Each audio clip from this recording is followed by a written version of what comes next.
Okay, for session 4, health impacts of the built environment. I'm looking forward to moderating this session.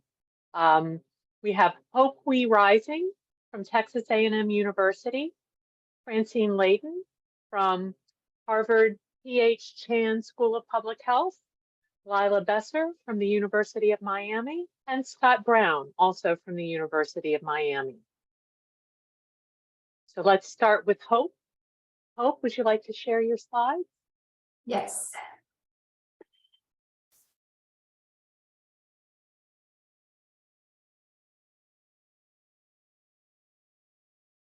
Can you all see my presentation full screen? Perfect. Yeah. Great. Thank you, Lucy. Hi, everyone. I am a part of a research group called Adaptive Water Urbanism Initiative, and our focus has been on using multi-sensory adaptive placemaking as an approach to really help mitigate the stress responses to different environmental stressors. And this particular presentation is going to touch upon traffic noise as one of those environmental stressors. So right here is the landscape that I designed for the UNC Cancer Hospital. You can see that there's a walkway that switches up to allow wheelchair users to be able to climb up the hill. There's also a series of steps that will allow people to get up as quickly as possible. Interestingly, this location is right next to where the ambulances typically would drive by and stop. So there's a lot of siren sounds as intermittent noises combined with a lot of traffic coming in and out, because that's also where the visitors were dropped off. So a lot of these projects, we try to do these post-occupancy evaluations to really understand how human behaviors interact with environmental stressors. So gradually through participant observations, we sort of noticed certain patterns that we decided to test through indoor control experiments.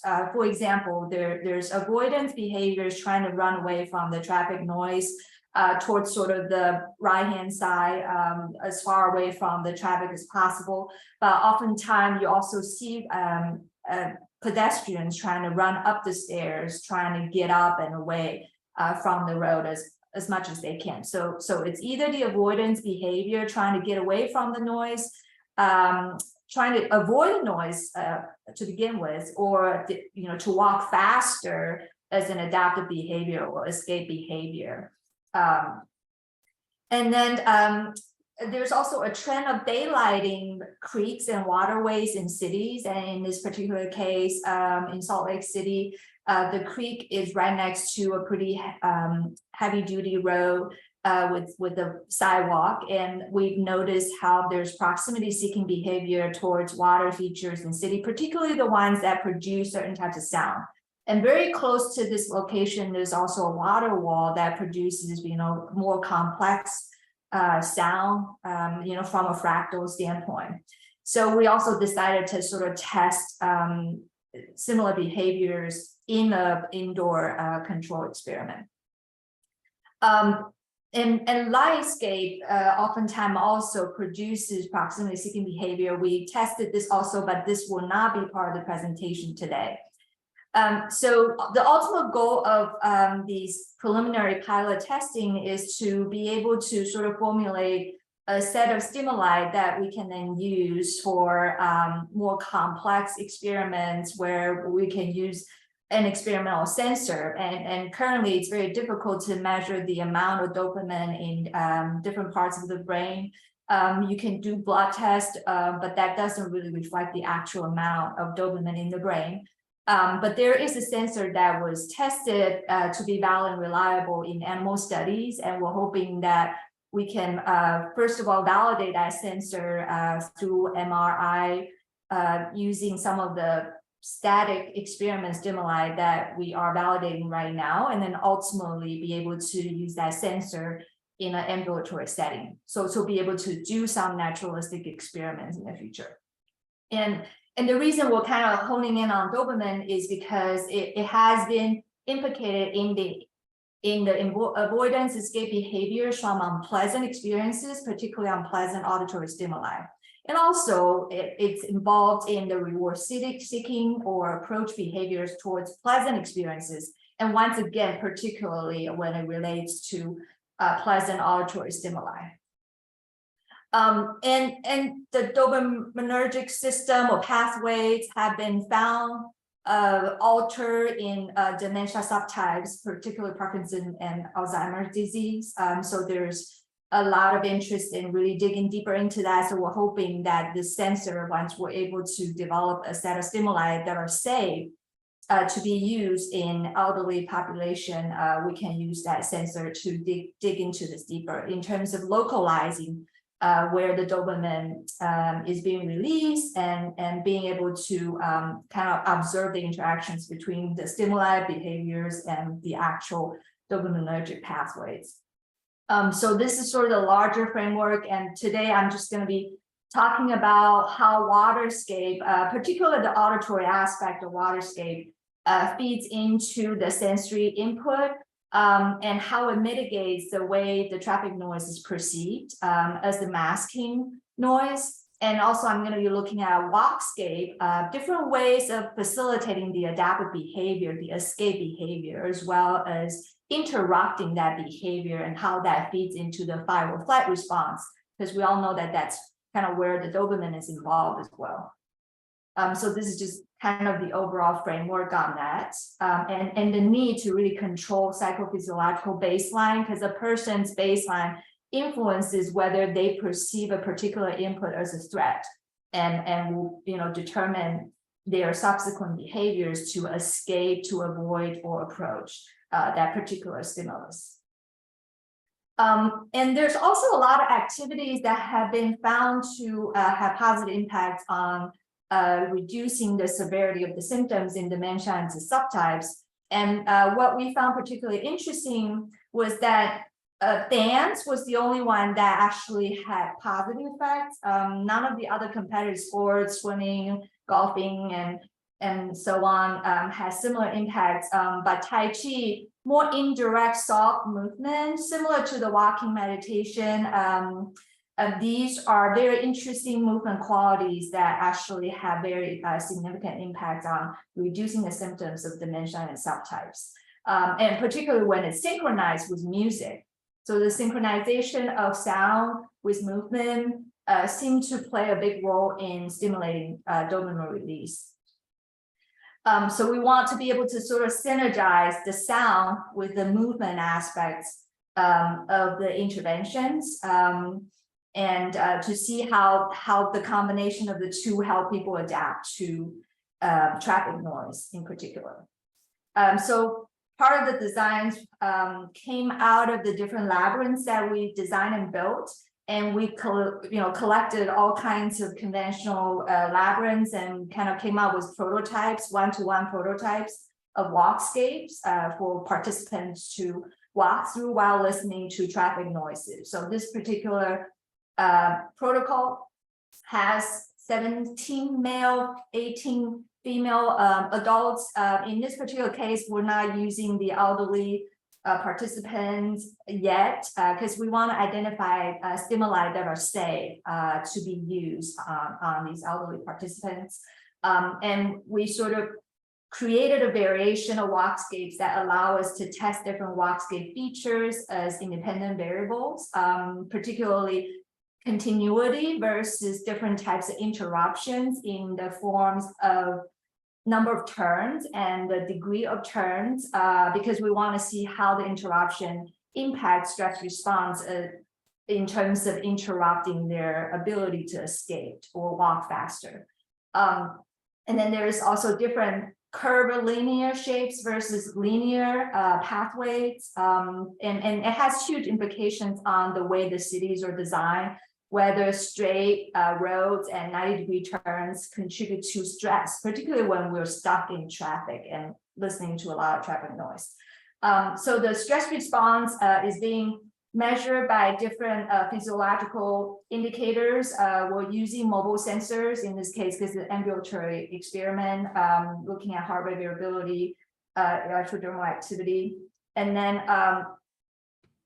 we were able to basically use VR virtual reality along with noise cancellation headphones to sort of filter out other noises, but the actual experimental soundscape, and measure participants' baseline before putting them through each walkscape while listening to the noise combined with intervention sounds or not. 1 minute remaining. Okay, so so these are the different configurations of walkscapes that we tested. And we also looked at the literature to figure out where the gaps are and tested all the different models that have been used. And the result shows that the continuous pathways, particularly the curvilinear ones, without any turn, no switchback, no spiral, no U-shape, they tend to be stress mitigating, even when the participants are exposed to ambulance sounds, very annoying traffic noise, and so on. We also tested these sounds using water sounds of different complexity level mixed with traffic noise in a static experiment. And the result shows that when we can mix the traffic noise with water sound at a 25% to 75% signal to noise ratio, it significantly mitigates the stress response to traffic noise, and that it's important to avoid water sound that are of high fractal complexity, such as waterfall type of sound. And then we also incorporated different acoustic attributes, such as sound pressure, acoustic sharpness, acoustic loudness, mean frequency, to see if these different sound attributes also affect stress responses to traffic noise.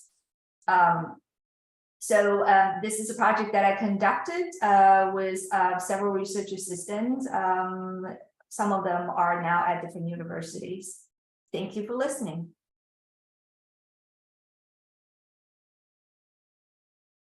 Thank you. Post your questions for Hope in the chat. I have a question while we're waiting. In your results slide, you showed us 25% to 75% signal to noise ratio, and I'm just wondering which is the signal and which is the noise. Is the water at 25% and the traffic at 75%, or the other way around? Okay, so the signal is the traffic noise, and the noise is what we're using to mask the traffic noise. So in this case, we're using low frequency fractal sounds, and some of those are actual water sounds that are fractal sounds, and others are computer generated simulated fractal sounds that will give us some benchmarks to compare. Okay, I was just thinking about the real world applicability. Is it really feasible to drown out traffic noise at that level with yes, a water element? So it has a lot to do with where we place the traffic lanes versus where the pedestrian paths are, and if the daily creek or waterway is in between them, or the amount of water that's coming through, the design of the waterway itself, how much pebbles or rocks you can introduce to really increase the acoustic sharpness. Of course, typically acoustic sharpness tends to make the sound less present, but in this particular case, we're working with low frequency fractal sound that's naturally restorative and pleasant. So within that, if we can increase the high frequency component, the acoustic sharpness, which is often more percussive, to introduce more, interruptions in the path of movement for the water, then it's possible to sort of use the spatial arrangement and the design itself to sort of achieve the outcome. So this is an opportunity to really introduce public health code that is evidence-based, and to allow us to really evaluate some of these environmental interventions of traffic noise. That's really interesting. And do you know, since Europe seems to be so far ahead of us in noise abatement, are there any applications in Europe? Is this something that's being adopted in other places? I would say that So far, many cities have tried to daylight their creeks for different reasons, for stormwater management or for habitat reasons. And I think when we can somehow do some post-occupancy evaluation of these projects, we might be able to sort of come up with, like I said, a public health code, which would then require certain right-of-ways to begin to think about these kinds of interventions as a way of sort of mitigating the impact of traffic noise. Thank you. Okay, so I think we need to move on to the next speaker. Sorry, I have so many screens open, I've lost track of the next speaker. Wait a minute, here we go. Here's the thing. Okay, it's Francine. Francine, would you like to share your slide?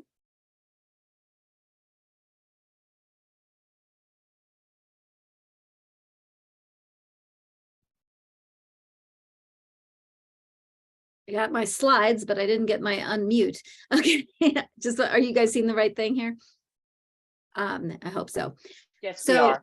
Great. So I'm going to be talking today about studies of built environment and cognitive and overall health in the nurses' health studies. Jeanette referred to the nurses' health studies earlier today, and I'm going to be presenting some different data. Get this to move.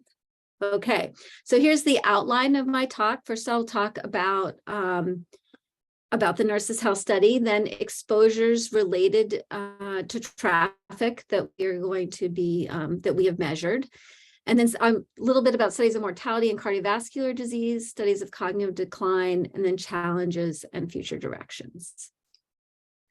So, the nurses' health study cohort, which it was referred to before, is a US-based nationwide follow-up study of 121,701 women enrolled in 1976 when they were 30 to 55.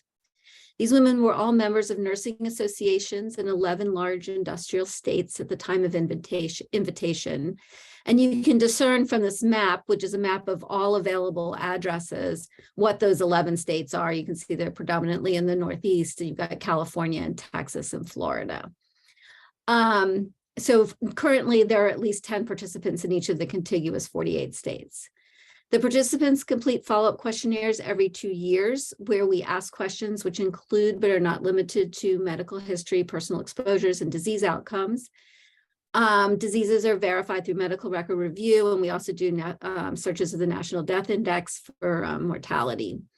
But the residential mailing addresses are updated with every questionnaire, and we have geocoded them to link with environmental exposures and neighborhood characteristics. So first, I'm going to talk a little bit about the 4 relevant contextual variables that are related to traffic. So first of all, we have air pollution, and predominantly PM 2.5, but also PM 2.5 to 10, which is modeled at the address level using a spatial temporal model based on EPA monitoring data, and that's updated every month. We have greenness, which is defined using the normalized difference vegetation index. You can see it changing throughout the year here. Walkability, which is calculated as street connectivity, again, using buffers around the participant's home. And then for noise, in addition to the studies that we've done with Jeanette's group, is that we've used a model of geospatial noise that's developed by the National Park Service. This incorporates 492 urban and rural monitoring sites across the US from 2000 to 2014. And it's time invariant. It averages them across those years, and it's on the 270 meter resolution. Go to the next one. All right, so first I'm briefly going to present our most recent findings on these exposures and mortality and cardiovascular disease. Here I just described the study design, but I'm not going to go into that in the interest of time. So first of all, we have seen positive associations of cardiovascular disease, specifically myocardial infarction, and all-cause mortality and particulate matter less than 2.5 microns in diameter. And you can see these associations here, which are presented per IQR, and they're pretty consistent with the rest of the literature. We've also looked specifically at greenness, where we've observed a 12% lower mortality rate for those living in the highest quintile of greenness exposure compared to the lowest. And this is true after adjustment for a number of individual and area level covariates, and the test for trend was also statistically significant. This is preliminary work that is not yet published, where we're looking at using the National Park Service model, looking at outdoor median nighttime and daytime noise. And we see associations with a small increase in cardiovascular disease risk, predominantly for coronary heart disease and total stroke, and specifically hemorrhagic stroke, but not ischemic stroke.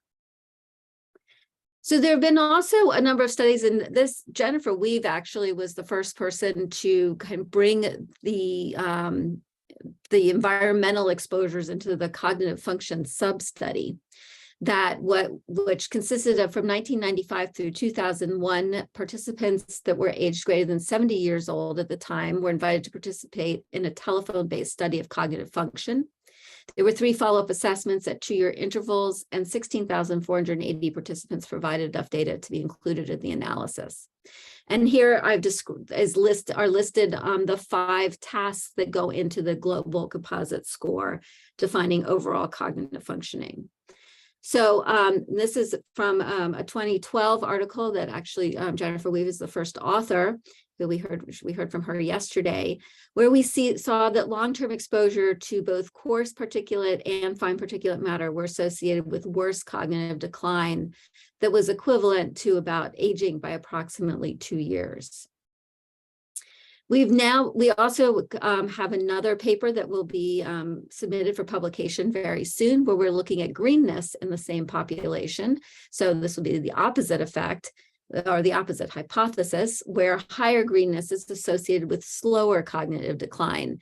And you can see the lowest greenness exposures is in the red line, and the highest greenness exposures is in the dotted green line. And you see that they are losing their cognitive abilities less quickly. So, and then I wanted to just talk about some of the challenges that we've experienced with these papers, specifically in regards to traffic. In a number of the analyses, we have seen that these contextual variables are important, but they're not exactly traffic. They're kind of proxies for traffic or lack of traffic. And of course, traffic is only one component of PM2.5. Our noise model is quite crude. We talked about this in detail yesterday, as a matter of fact, about the different types of models and the lack of models in the United States. NDVI doesn't take into account quality of greenness, and again, it's a lack of traffic kind of marker. And also, we're talking about residential address level, not where people actually are spending their time. So there could be a measurement error associated with that. So this leads me to a brief overview of our most recent work and the work we have under development. In the Nurses' Health Study 3, which is the newest of the Nurses' Health Studies, it's an open cohort. It was begun in 2010, but we're still enrolling because it's, as I said, an open cohort. It's modeled after the original nurses, but it's completely web-based, and we administer questionnaires approximately every 6 months. So in this study, many participants are nursing students. It's also a more diverse population. So the fact that they're nursing students means that they're younger, and we can get at more across the life course kinds of exposures. There's a map here of where the current participants live, but we are in the process of really doing a major push for enrollment in more diverse places. There's my colleague, Peter James, has started the Mobile Health Study, which is funded by his NCI K99. He's enrolled 500 women in a sub-study with accelerometers, heart rate, and sleep data, and location data collected via Fitbit and a smartphone app. And so this is going to give us the ability to look at activity space and understand the measurement error that is associated with just using residential exposures. And here, this is actually Peter's activity space. It shows where he lives in Cambridge and then where he works in the Fenway. You can really see the places where he spends his time. Additionally, as part of an R01 funded by NHLBI, Peter's developing image-based approaches to spatial factors in health. He's using Google Street View and machine learning to develop novel variables defining the natural and built environments. And this will get at more specificity in terms of what it is that we're actually seeing in those areas. So instead of using the top-down satellite approach, he's using the PSPNet algorithm to predict specific features of nature down to the pixel level. It's pretty amazing. It can predict, for instance, whether a given pixel is a tree, grass, a flower, or something like that with 80 to 90% accuracy. And this to just show you a little bit about what he's doing in Massachusetts. He's linking these data, he's creating a grid of points every 250 meters for all of the state. He's pulling the closest images to each grid point from 2007 to 2018. And you see that there are four like angles at each point. And then for every location, the 4 images which are 4 different orientations, are processed, and these images get percentages of total trees, plants, grass, flowers, water. And here's the percentages here, as you can see, and he's doing this all across the United States after it finishes in Massachusetts. And once it's all processed, you can use these percentages to account for contextual variables in our analyses and to actually specifically get at traffic exposures. So in conclusion, we have observed associations of traffic-related exposures with diseases and outcomes of aging. New nationwide models are needed to adequately capture traffic exposures and ambient noise, and we and others are certainly working on those models and excited to look at them in our cohorts. Additionally, mobile health approaches and deep learning algorithms are providing opportunities for a better understanding of these associations with health. And finally, we're actually in the process of developing an R01 and other work to look specifically at Alzheimer's disease and related dementias and many other health outcomes that are relevant. So this is just to acknowledge some of the people that have worked on this study and some of the grants that have been involved. And I am happy to take any questions. That's wonderful. We do have a few minutes for questions. And there is a comment, excuse me, a comment posted in the chat, just that it's amazing to see. I'm assuming that they're referring to what I found was amazing to see as well, with the video analysis that was able to quantify greenness. Doug Breggy has his hand raised. Would you like to unmute and ask a question? Yeah, hi, Francine. It's great to hear that and get a little update on what you're doing. We've only touched in this direction in our work, but there's a paper we published a number of years ago with data from the National Alzheimer's Coordinating Center cohort, which is a little over 4,000 people, in which we found an association with ozone, but not with PM 2.5. And Wenqi Gan, who's listening in, just did an analysis with that same cohort, again, looking at cognitive decline. And we used that new ultrafine model from the University of Pittsburgh.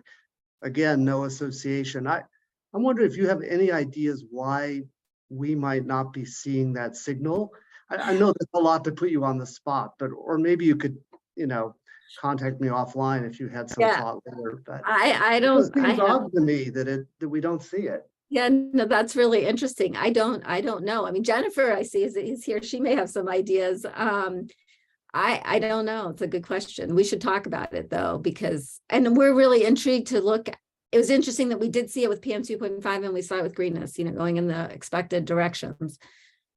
Okay, thank you. I just thought I'd ask in case you had an obvious thought. Thank you. Thank you for a nice talk, Francine. Thank you.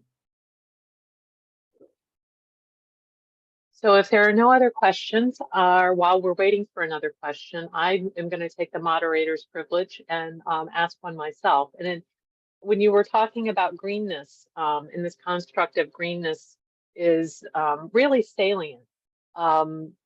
I was thinking about Joan Casey's talk yesterday, where she talked about community disorder, which seems to be inversely related to greenness.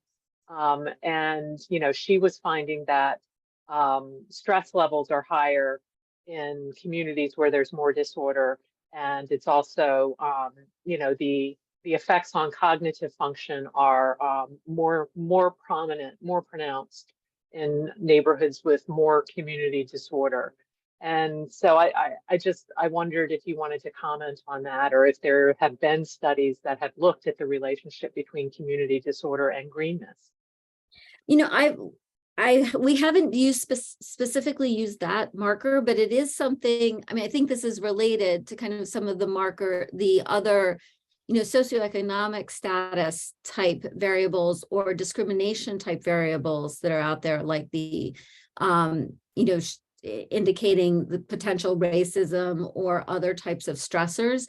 And that's something we are definitely interested in, and we are exploring about how those all interact, because they're, like you said, I mean, there's something that's supposed to be good, but it could be that there's this other aspect that's making it not the positive health marker that we would expect it to be. So I think that is one of the big challenges and one of our big focuses right now, and is looking at all of these things at the same time. And, I just presented everything separately, so that was not that new thing, but I do think that's important. Thank you. Okay, moving on to the next talk is by Lila Besser, Neighborhood Built Environments and Alzheimer's Disease and Related Dementia Outcomes as Risk Factors. Lila, you want to share your slide? Yeah, hopefully you're seeing this. Perfect. You got it? Okay, great. Hello, everyone. I'm very happy to be here to talk about my research on neighborhood built environments and Alzheimer's disease and related dementia outcomes and risk factors. I might just say ADRD for the future slides, just for reference. So many of you may be familiar with this 2020 report of the Lancet Commission that identified 12 modifiable risk factors that can account for up to 40% of dementia risk. These factors include low social contact, air pollution exposure, physical inactivity, and you can see the others listed there. And my educational and kind of work background comes from urban planning and epidemiology. So my work really centers on thinking about how urban planning and policy decisions shape our built environments, and then how our built environments then influence things such as transportation decisions and options in our communities, whether we drive a car, use public transit, walk or bike to places, and then how that can in turn influence our health behaviors and exposures, such as what we've been talking about the last 2 days: air pollution exposure, stress from noise, stress from other things, diet, physical activity, and also risk for things such as traumatic brain injury. And then those modifiable risk factors, health behaviors, and exposures accumulate throughout our life course and may impact our risk for dementia. So unlike a lot of the presentations that have been happening over the last few days, I'm not really thinking about kind of the negative impacts, like thinking about stress and noise and air pollution, but how can we build our communities to be more livable and benefit our health throughout life, including our brain health. So first, I'll go through really quickly a number of studies I've looked at looking at built environments and modifiable risk factors for ADRD. And these are all using the National Household Travel Survey, which is a great resource if you want to understand travel behaviors and amongst Americans. So it's a very large survey that's done cross-sectionally every few years, gets at travel modes. Respondents complete a travel diary. And you can get things such as what is studied in this study here, which is commute time. So this was my master's thesis. I was inspired by living in Atlanta, Georgia, and taking about 3 hours to drive to and from school and work, feeling that impact on me socially and physically. And I wanted to study, has this been quantified? Does increased commute time actually impact our social engagement?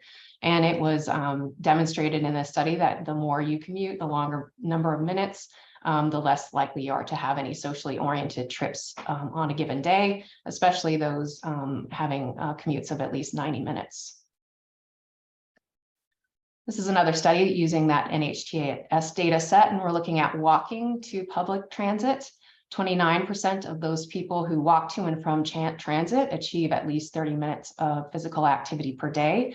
And those that are more likely to walk to transit are rail users, low-income urban dwellers, and non-white individuals. So living in denser urban areas that provide opportunity to use rail is more likely to encourage utilitarian walking, such as walking to transit.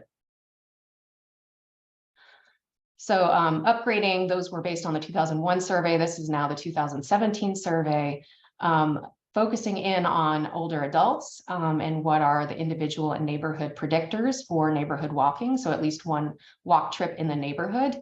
That data set has a few neighborhood level measures, and just the punchline is 12% of older adults had at least one neighborhood walking trip per day.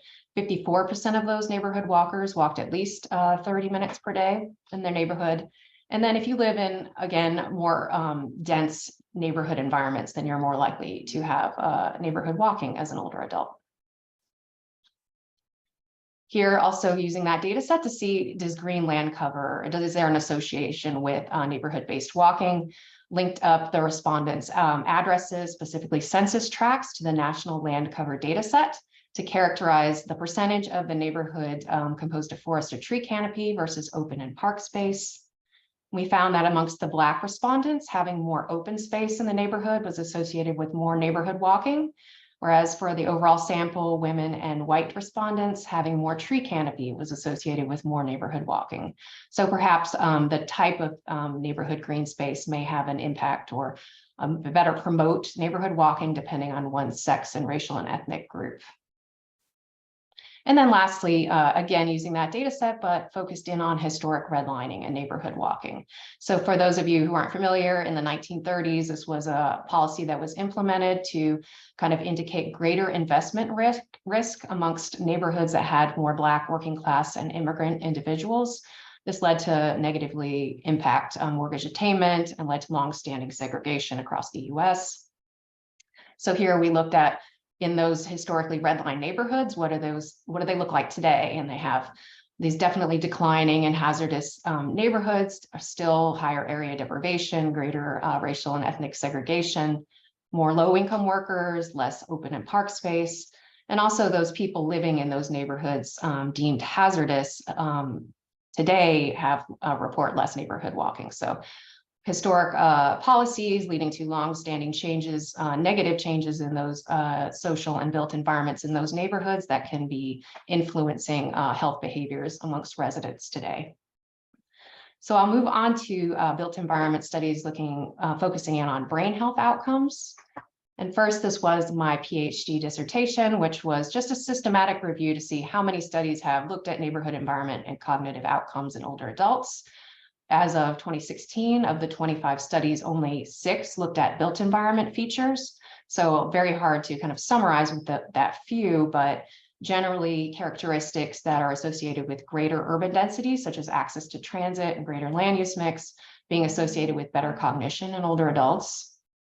And this led to a number of papers and studies that I've done using the multi-ethnic study of atherosclerosis, or MESA. This first one is looking at multiple built environment features and how they may be related to cross-sectionally to cognitive outcomes. And the benefit of this study, other than, it's a great multi-city cohort of middle to older age adults, is that it's racially and ethnically diverse. And so we found that, again, cross-sectionally, that having more retail destinations in the neighborhood is associated with better processing speed. So having more kind of walking destinations, in this case, retail, may encourage utilitarian walking, and that's a type of physical activity, and that's often associated with better processing speed. So another MESA study just focused on longitudinal changes in cognitive outcomes, this time global cognition and processing speed. And we found that having greater neighborhood walking destination density was associated with greater odds of maintaining or improving one's processing speed over time. And then shifting gears to park access using MESA as well, having a greater percentage of the neighborhood parks, the neighborhood composed of park space was associated with greater odds of maintaining or improving your global cognition over time. And the association seemed to be stronger amongst the Black versus the white participants. And then lastly, finally, another cohort, the cardiovascular health study. And the benefit of this study, even though it's not as racially diverse, is that there were a large number of participants with MRI outcome data. And so we're looking at neighborhood green space measured as total percentage of green space in the neighborhood characterized from the National Land Cover data set. And then 3 MRI outcomes: hippocampal volume, ventricle grade score, and white matter hyperintensity score. And we found a borderline association suggesting that having more green space in the neighborhood in the 5 years prior to getting that MRI done was associated with a lower ventricle grade score, kind of a proxy for less global brain atrophy. So I have a number of ongoing studies that are kind of building on those studies. They're grant funded, they're creating new measures, they're collecting kind of self-reported perceived measures of green space and other neighborhood social determinants. And they're looking at green space, greenness, and also racial and ethnic segregation and kind of interactions with those built environment features. Unfortunately, they're ongoing, not many results to date, but I look forward to reporting those soon. And then just overall, the evidence is definitely still preliminary, but building for associations between built environments, particularly many studies, a sharp rise in the last few years, looking at parks and green spaces and finding beneficial associations with ADRD risk factors and outcomes in older adults. But there are a lot of methodological issues, many of which we've talked about over the last few days that plague these studies as well. There's more studies needed focused on kind of built environments, how they influence transportation choices and options, and then influence ADRD risk and risk factors. So thinking more about mediation analyses in that way. Something that's near and dear to my heart is making these studies more applicable to policy and practice, increasing connections with disciplines impacted by the work. So more connections between urban transportation planners, policymakers, public health, and medical researchers. There's mostly a lack of life course perspective. A lot of these studies using technology, unfortunately, can't go back too far. And Alzheimer's and related dementias are starting up to 20 years, prior to actually getting symptoms. So a lot of what we want to study, we may not be able to get at. So we need to find kind of novel and interesting ways to go back in time to capture accumulated exposures, critical time periods, and the like. And similarly, we need to refine how we capture built environment exposures. A lot of these studies that I've done and published are just characterizing the neighborhood environments instead of those activity spaces like Peter James is doing.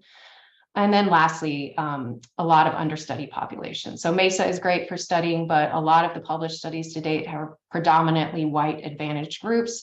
And we're really focused on eliminating disparities in Alzheimer's and related dementias. Then we really need to focus in our studies and cohorts on these historically disadvantaged and underrepresented groups to make sure any interventions and policies can be translated to those who are most in need.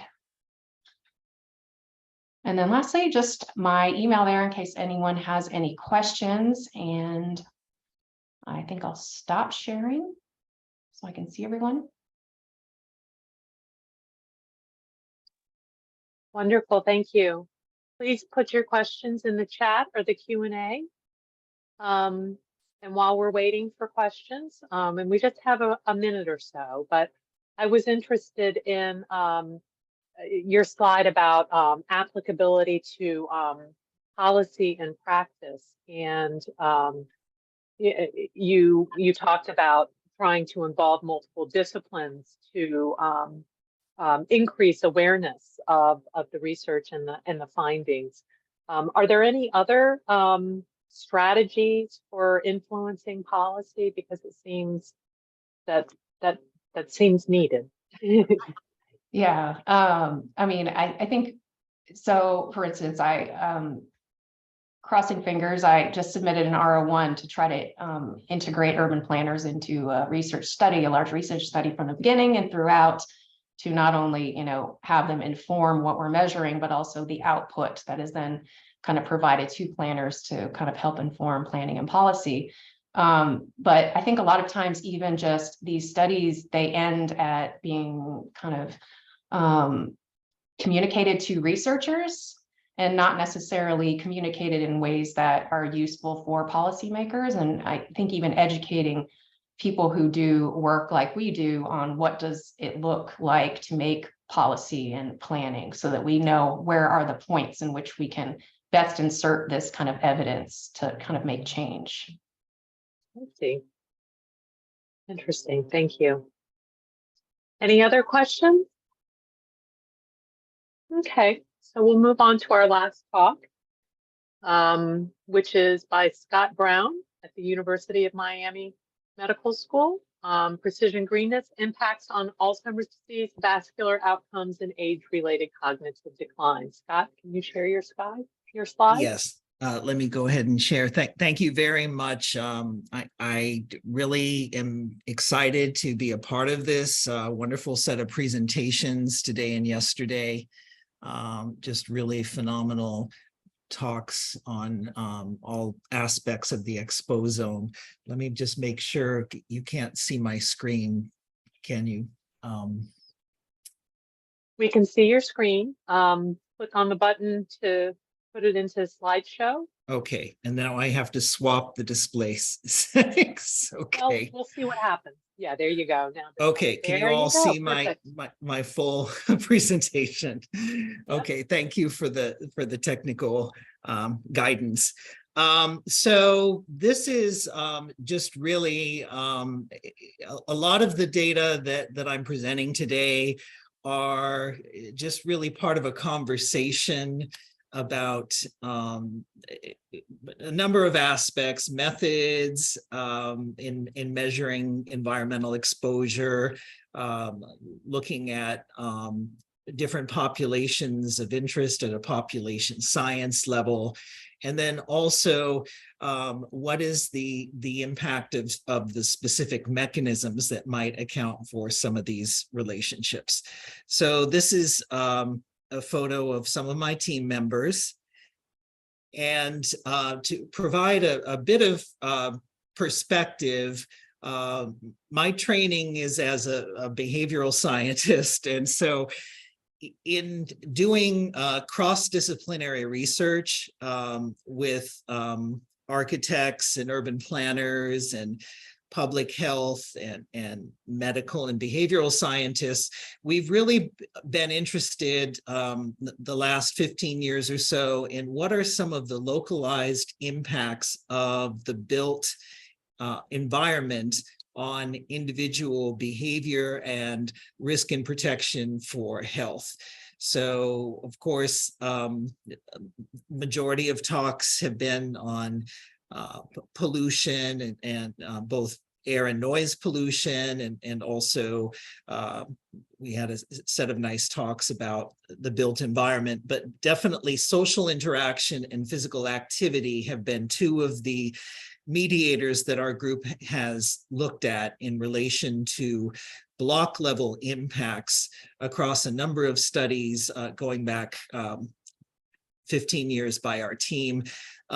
Interestingly, for about the last 6 years or so, our team has been focusing on greenness at the census block level. And this was work that came out of an initial grant from the US Department of Health and Housing and Urban Development, my apologies. And we were able to identify in a large sample of 250,000 Medicare beneficiaries that there were consistent and strong relationships of greenness measured by the normalized difference vegetation index at the census block level in relation to different rates of chronic disease. And the initial set of studies by our team was cross-sectional. So here you see, sort of contrary to popular opinion, that Miami is uniformly green and verdant, that we actually have large sections of Miami-Dade County, which is a county the size of the state of Rhode Island, with more people, that we actually have a number of neighborhoods that are lacking in greenery, which may pose a number of risks, not only in terms of air pollution, but also in terms of the climate impacts, particularly with a year-round heat index that can be prohibitive for walking. So So this is a slide summarizing some of our cross-sectional findings to date. We've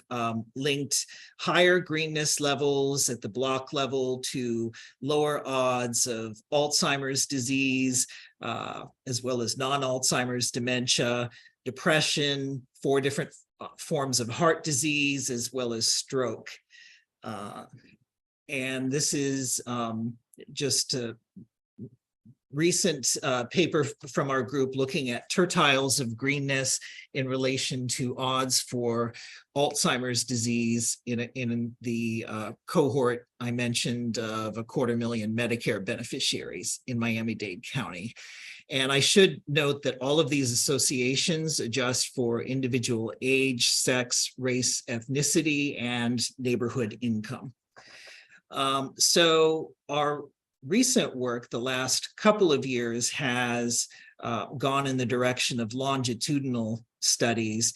So here you see 2 images of NDVI at the census block level. In Miami-Dade County, we have 36,000 census blocks.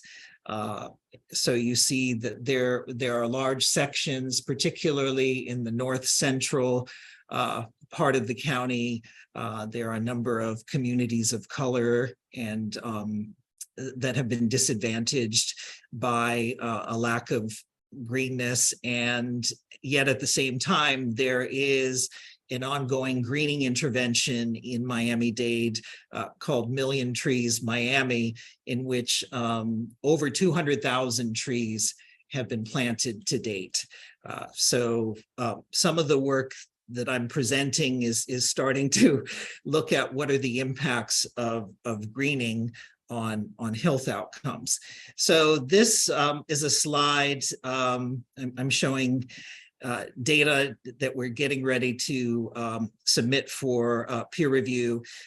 We were comparing Medicare beneficiaries residing on blocks with a consistently low level of greenness over 5 years in both 2011 and 2016, and comparing those beneficiaries against beneficiaries with a consistently high level of greenness over that 5-year period.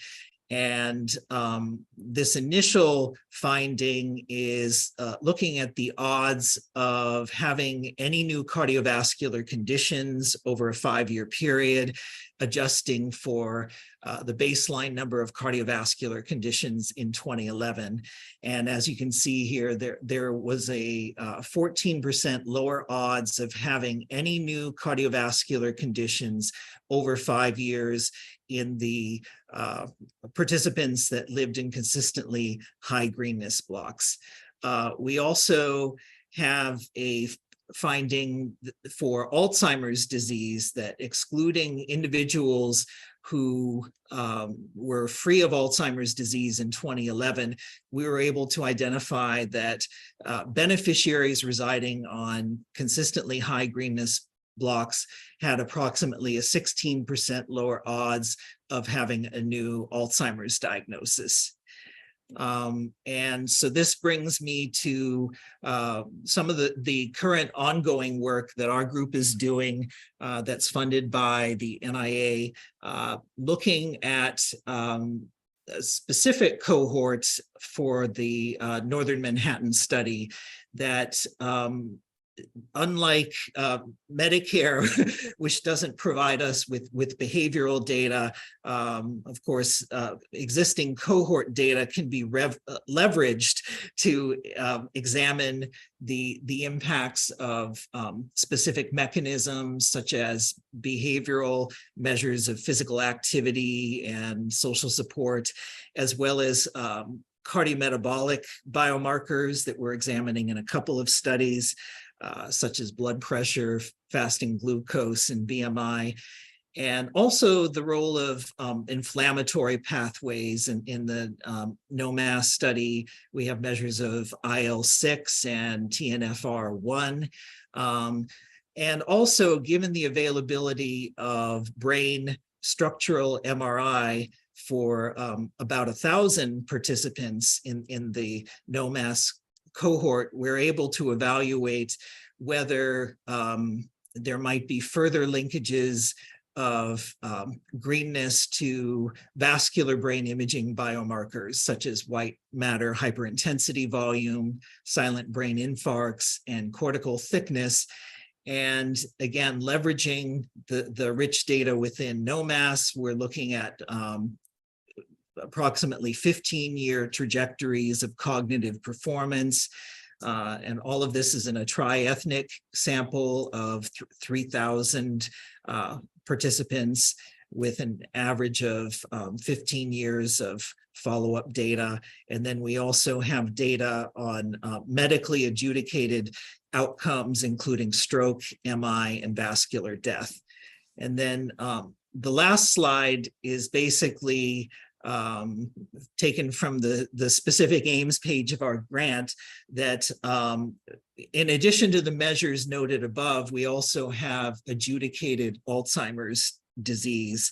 And one of the questions is, one of the research questions is whether or not cumulative greenness exposure, that is the exposome or cumulative exposure for an individual over an average of 15 years, if that not only predicts vascular brain imaging biomarkers, but also whether greenness might be a source of cognitive reserve in much the same way that individual education or neighborhood socioeconomic status has been suggested to be an important source of cognitive reserve for older adults. And we're going to investigate the extent to which greenness exposure protects against cognitive decline, regardless of vascular brain imaging levels. So we're looking at effect modification as a function of the level of white matter hyperintensity volume and silent brain infarcts, among other indicators. So that's all I have, and I'd be interested in all feedback, and thank you very much. Thank you. So we have about 3 minutes for questions. And, I'm really curious about mechanisms of action, especially when you talk about cumulative effects over the lifespan and, how mechanisms of action, or, what do you have any hypotheses about that? Is anybody looking at this? Could we wear green sunglasses for 30 minutes a day and get the same benefit? I mean, it's really there's a literature going back to the 1980s. Some of you are familiar with Ulrich's study in the journal Science in 1984, showing individuals with views of greenery from a hospital window recovered more quickly from gallbladder surgery and needed less pain medication. And then also studies more recently in Chicago public housing, showing that public housing with greenery in the inner courtyard was associated with greater numbers of positive social interaction. So, there seems to be a multitude of factors that may be playing a role. And also, I haven't heard mentioned so far in anyone's discussion, but the whole idea of the microbiome, the extent to which, through the respiratory microbiome, are we ingesting healthy microorganisms that may in turn play a role in explaining some of these impacts. Yes. Interesting. Question, does green space include household plants? I mean, in my personal opinion, yes. As I haven't seen that discussed. Yes. In green space. Right. So there is a very famous study from a good 20 or 30 years ago that actually showed that having house plant in for a nursing home patient was beneficial for health and well-being, but it seemed that the locus of that effect was in the individuals caring for their own plant, as opposed to a healthcare worker. If a healthcare worker took care of the plant, then the benefit wasn't noted. But then other work is suggesting, of course, the importance of vegetation for air filtration, and as well as the whole attention restoration hypothesis that views of greenery may be restorative to the nervous system and may reduce cortisol response. So those are a number of questions that still need to be evaluated, but it's a great question. Thank you. It is a great question. I was thinking autonomics too. There's a question in the chat. Can you explain your findings for study participants that have gone from low NDVI to high NDVI as part of the Million Trees Initiative?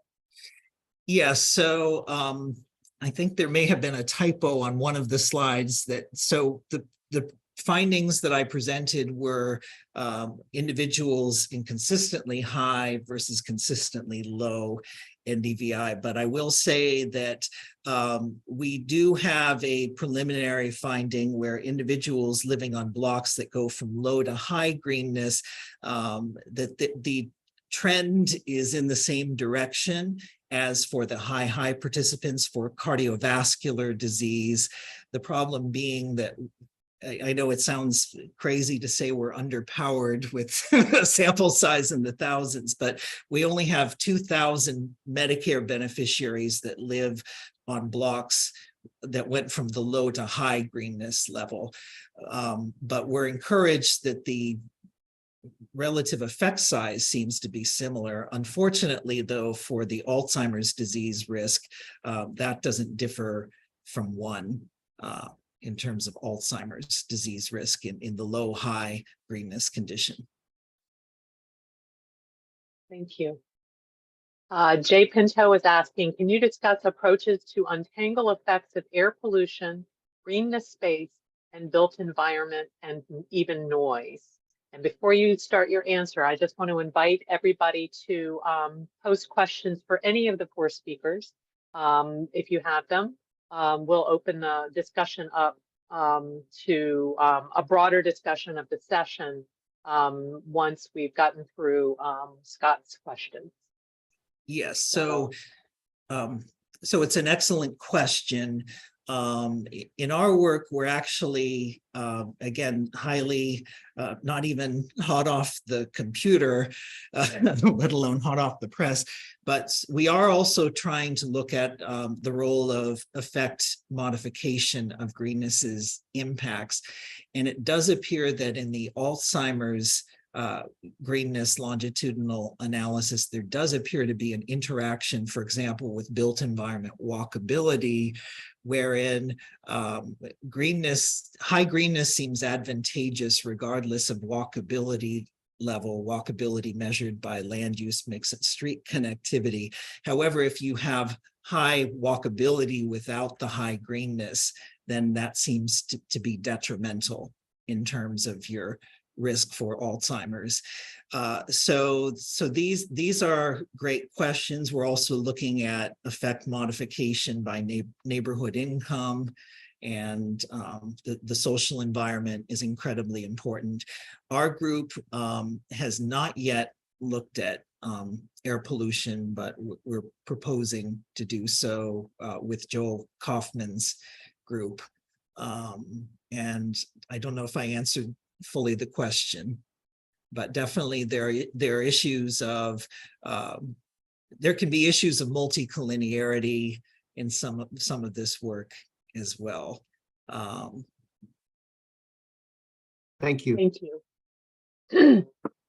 Jeanette asks, have you also looked at blue space? And also, how does green space overlap with lower levels of other environmental exposure? A group doing a study in New York found that some communities were opposed to tree planting because of leaves and storm damage. So that's also an excellent question. You would think that living in Miami, that looking at blue space would be a no-brainer because we have the ocean on one hand and the bay side of Miami Beach as well. I will say that that's an important area to pursue. Unfortunately, in Miami, there are a number of neighborhoods where there is water in the form of canals or drainage lakes, but it's not a picturesque look to the water there. Some of the water is brown, actually. So our group hasn't specifically looked at that. And of course, in Miami, we have sunny day flooding due to sea level rise and king tides as well, which is a further issue that may impact health that my colleague Joanna Lombard is looking at in one of her research collaborations.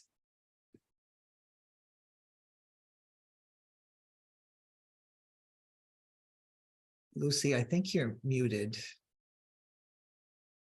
You're right. Sorry. So, and the next question was, how does green space overlap with lower levels of other environmental exposures? I think that's probably a question for all of the panelists in the session. Right, so that's an excellent question. And so I can say that, again, focusing on our not yet published findings longitudinally on greenness and Alzheimer's, that there does appear to be effect modification by neighborhood income, that interestingly, lower income neighborhoods have a stronger relationship of greenness in relation to risk for Alzheimer's disease. And we had previously published a cross-sectional paper that showed a similar effect, but definitely there are other confounding variables that need to be investigated.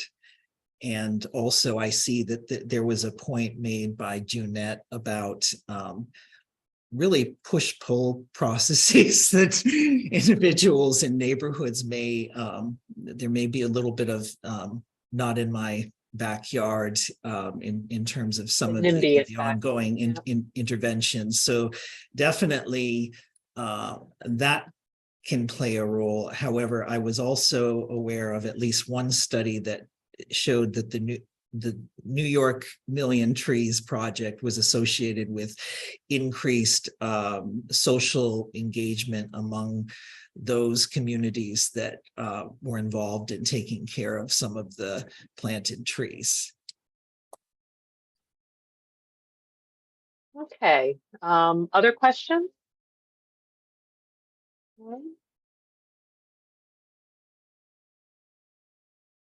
Oh, I'm sorry, question for all. I'm curious about the generalizability of the research to international contexts, particularly low and middle income countries.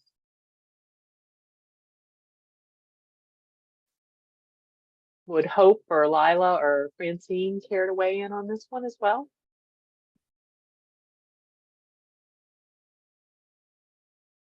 Sorry, yeah. I've done a literature review of studies looking at green space and ADRD related outcomes to see how many have been done in low and middle income countries.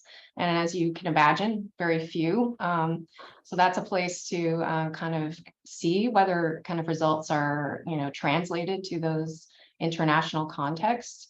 Unfortunately, it's a kind of a data issue and a resource issue, and it'd be great to have collaborators in international context to do those kind of studies. And I think it's a really important question because, I will say, I think even greenness means something different in different parts of the United States. So it's going to, by definition, mean something different in other countries. I can definitely see the kind of research that I do, at least for the stress response part, be easily applicable in developing countries such as India, with a lot of traffic noise. because they do need to implement similar stormwater management strategies during their monsoon season, and they have a tradition of integrating water into cities. So, but I could see that line of inquiry being applicable and feasible. Yeah, I definitely see that it's of increasing interest since there's evidence that due to the loss of the Amazon, that there's no longer a net absorption of greenhouse gases, and so we may have to rely on the commitments. For example, the European Union may be planting as many as 1 billion trees, and I believe that the president of Ethiopia had also committed to a major tree planting campaign.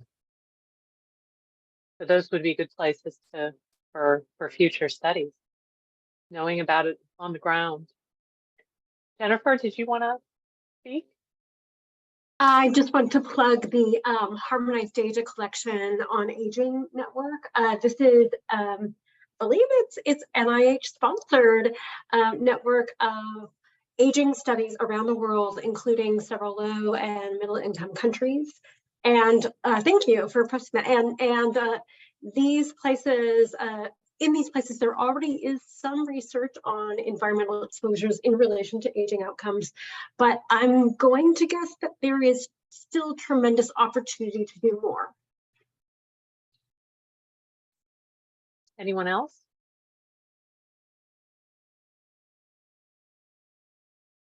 Any other questions?